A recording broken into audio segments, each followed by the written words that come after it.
کچھ درویش ہیں، درویش اللہ والے، جنہوں نے واقعی بند کیا ہوا ہے اپنے اوپر خواہشوں کا دروازہ. وہ کہتے ہیں نہیں دروازہ نہیں کھولنا ورنہ یہ دوبارہ بند نہیں ہوتا.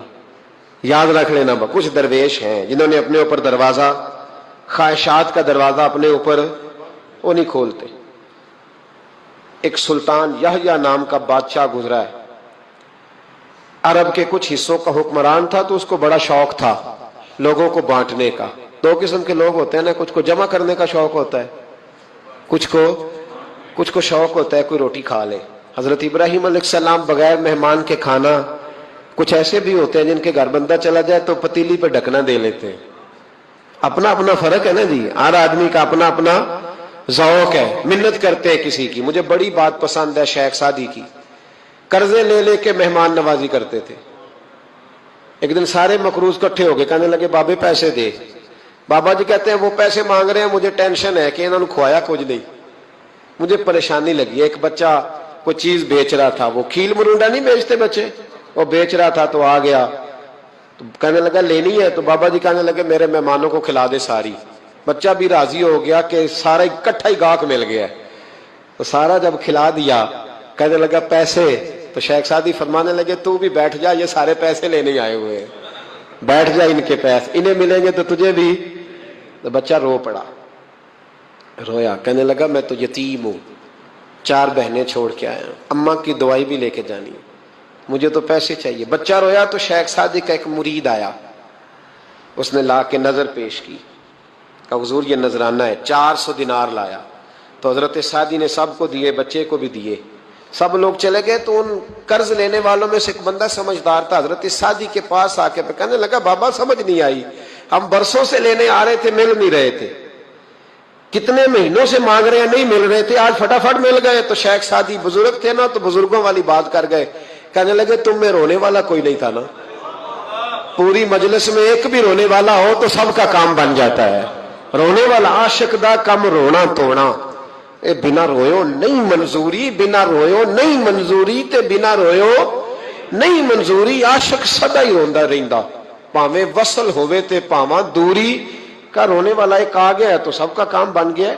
تو کچھ لوگوں کو شوق ہوتا، بادشاہ کو سلطان یحییٰ عرب کے کچھ حصوں کا بادشاہ تھا، شوق بڑا تھا لوگوں کو کھلانے پلانے کا، بڑا شوقین تھا، بڑا بانٹتا تھا. اور کئی دفعہ معاذ اللہ اس پر فخر بھی کرتا تھا جو نہیں کرتا، تکبر سے بھی کہتا تھا بڑی جائیدادیں آؤ جس نے لینا ہے، تکبر بھی کرتا تھا معاذ اللہ جو نہیں کرنا چاہیے تھا.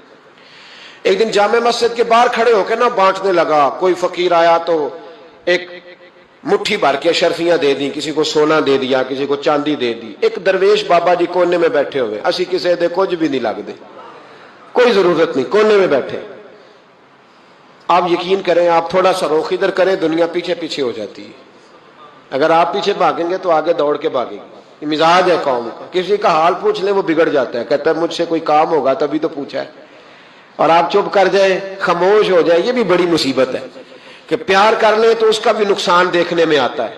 کہتے ہیں پتہ نہیں میرے اندر کیا لالچ ہے، کیا خوبی ہے جس وجہ سے مجھ سے اتنی محبت ہو رہی ہے. وہ بابا جی کونے میں توجہ ہی نہیں کی. جب توجہ نہ کی تو سلطان کی توجہ خود بخود ہو گئی. سلطان یحییٰ کہنے لگے بابا کوئی قابل توجہ آدمی ہے، سب لوگ لائنوں میں لگے ہوئے بھاگ رہے ہیں، بادشاہ آیا ہے. یہاں تو شادی پہ کھانا کھل جائے تو بڑے بڑے امیروں کا پتہ چل جاتا ہے کہ بننے کیا لگا ہے. کہتے پتہ نہیں دوبارہ چھوٹے گوشت کی ٹرے آئے گی کہ نہیں آئے گی. اور اتنا سارا رکھ لیتے ہیں کہ علمان والحفیظ، بڑے بڑے امیروں کے پول کھل جاتے ہیں، پتہ چلتا ہے کتنے تگڑے امیر ہیں. تو جب اس نے کہا شرفیاں، سونے، ہیرے، جواہرات، تو جو نہیں تھے فقیر وہ بھی لائنوں میں لگ گئے.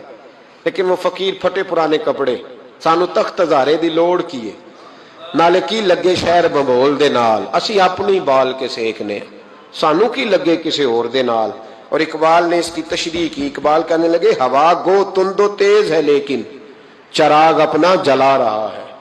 ہوا گو تند و تیز ہے، تیز ہوا میں چراغ نہیں جلتے.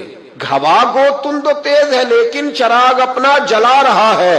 وہ مرد درویش حق نے جس کو عطا کیے ہیں انداز خوش روانہ، فرماتے ہیں جسے اللہ نے بے نیازی دے دی، لالچ سے دور کر لیا، وہ کسی کی پرواہ، وہ اپنا چراغ جلاتا ہے. اپنی مٹی پہ چلنے کا سلیقہ سیکھو. سنگ مرمر پہ چلو گے تو پھسل جاؤ گے، وہ بابا بیٹھا ہے تو بادشاہ کہنے لگا اسے بھی بلاؤ. بابے کو بلایا, کہنے لگا تجھے کچھ نہیں چاہیے؟ بابا کہنے لگا چاہیے تو بڑا کچھ, پر تجھ سے نہیں چاہیے. کہا کس سے چاہیے؟ فرمایا اس سے چاہیے جو دے کے حساب نہیں پوچھتا, بغیر حساب دیتا ہے, اس سے چاہیے. کہنے لگا نہیں, دروازہ کھلا ہے, تو بھی لے لے. بابا کہنے لگا میں لے تو لوں پر تو دے کچھ نہیں نہ سکتا. بادشاہ کو غصہ آیا, اکڑ تھی, تکبر تھا. کہنے لگا تو کیوں نہیں میں دے سکتا, تو سوال کر. تو بابے نے ساتھ والے فقیر سے لکڑی کا کالا پیالہ پکڑا, ہوتے نا فقیروں کے پاس مانگ, لکڑی کا کالا پیالہ, تو کہا لو دے دو کچھ. اس نے فوری طور پر سونے کی اشرفیاں مٹھی بھری اور لکڑی کے پیالے میں ڈالی. اب جب پیالے میں ڈالی تو کڑ کڑ کی آواز تو آئی, پر پتہ نہیں وہ کدھر گئی ساری اشرفیاں. دوسری مٹھی ڈالی تو پھر کڑ کڑ کی آواز آئی, پر اشرفیاں کدھر گئی کوئی پتہ نہیں چلا. تیسری, چوتھی, پانچویں, بابے کا پیالہ خالی کا خالی. 2 دفعہ بھی, 4 دفعہ بھی. یہ بادشاہ لوگ ضدی ہوتے ہیں, مانتے نہیں جلدی, کیونکہ انہیں کسی نے بتا دیا ہوتا ہے نا سارا کچھ تم ہی ہو, اڑ جاتے. ہاں جو جس منصب پہ بھی بادشاہ ہوتا ہے اڑ جاتا ہے. اس نے کہا میں بھی ضدی ہوں, پیالہ بھر کے چھوڑنا ہے. ایک بوری منگا لی, دوسری منگا لی, تیسری منگا لی. بابا خوش ہے, مطمئن ہے, چلو ڈالو, تم نے کہا تھا ملیں گی. اب وہ مٹھی ڈالتا, کبھی اشرفیاں, کبھی ہیرے, کبھی چاندی, پر پتہ نہیں کدھر جاتی. بالآخر آہستہ آہستہ بیک ہونے لگ گیا. وزیر کہنے لگا بادشاہ پیچھے سے بوریاں ختم ہو گئی ہیں, اب نئی منگانے لگیں گی, پیچھے کوئی چیز بھی نہیں, ختم ہو گیا سارا کچھ. انسان کسی کو کیا دے سکتا ہے؟ کیا ہاں وہ انسان بڑا نوازتے ہیں جن کے پاس خزانے بھی اللہ کے دیے ہوئے ہوتے ہیں, وہ نوازتے ہیں لوگوں, وہ نوازتے. کہا تو کیا دے سکتا ہے؟ بادشاہ جب تنگ آ گیا نا بادشاہ, تو گھوڑے سے نیچے اتر آیا اور بابے کے پیروں میں بیٹھ کے کہنے لگا بابا یہ پیالہ ہے کس بلا کا نام, نیچے کون سا کنواں ہے کہ جو کنواں جو نیچے گراتا ہی جاتا ہے اور جو بھرتا ہی نہیں ہے. تو اب بادشاہ کا ہاتھ رکا تو بابے نے پیالہ چھوڑ دیا اور بڑا قیمتی لفظ کہا. بابا کہنے لگا بادشاہ یہ انسانی خواہشات کا پیالہ ہے, یہ انسان کی خواہشوں کا پیالہ ہے, یہ لالچ کا پیالہ ہے, یہ کبھی بھر سکتا. انسان کبھی کہتا ہے یا اللہ اپنا مکان دے دے بڑا راضی ہوں, اسے اپنا مل جاتا ہے, پھر کہتا ہے نہیں سوسائٹی میں ہونا چاہیے. پھر سوسائٹی میں اللہ دیتا ہے تو کہتا ہے 5 مرلے کا چھوٹا ہے. اس کے نفس کا پیالہ کبھی بھرتا. نبی پاک علیہ السلام نے فرمایا تھا اس خواہش کے پیچھے نہ لگنا جو تمہیں نئی خواہش میں ڈال دے. کوئی نہیں سمجھ آئی بات کیا, بڑی بات کر دی حضور نے ایک جملے.